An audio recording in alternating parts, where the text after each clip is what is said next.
नमस्कार सहकारी मित्रांनो, माझ्या YouTube चॅनलला आपल्या सर्वांचं हार्दिक हार्दिक स्वागत आहे। आजचा व्हिडिओ हा अतिशय महत्त्वाचा आहे।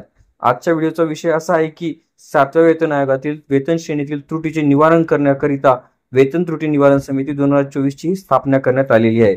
त्या वेतन समितीचे अध्यक्ष हे मुकेश खुल्लर, जे राज्य शासनाचे सेवानिवृत्त अप्पर मुख्य सचिव म्हणून आहेत। त्यांना अध्यक्ष पदावर हे नियुक्ती दिलेली आहे।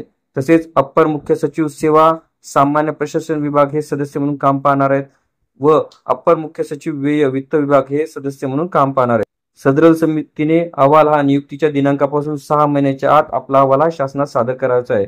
त्या अहवालामध्ये असं म्हटलेलं आहे की एखाद्या विशिष्ट संवर्गाच्या 7व्या वेतन आयोगातील वेतन श्रेणीमध्ये त्रुटी आहेत असे प्रशासकीय विभागाच्या सचिवांना किंवा विभाग प्रमुखांना ज्या प्रकरणी वाटेल ती प्रकरणे त्यांनी केंद्र शासनाकडील समतुल्य पद, त्यांची सुधारणा पूर्व वेतन श्रेणी आणि सुधारित वेतन श्रेणी, सेवा प्रवेश नियम, कर्तव्य व जबाबदारी इत्यादी बाबी विचारात घेऊन तपासायच्या आहेत व तपासणी अंती अशा प्रकारामध्ये काही त्रुटी आढळून आल्यास त्याची खातरजमा झाल्यास त्या संबंधीचे प्रस्ताव 4 प्रतीमध्ये योग्य त्या समर्थनासह आदेश निर्गमित झाल्याच्या दिनांकापासून 2 महिन्याच्या आत समितीकडे हे कळवायचे आहेत।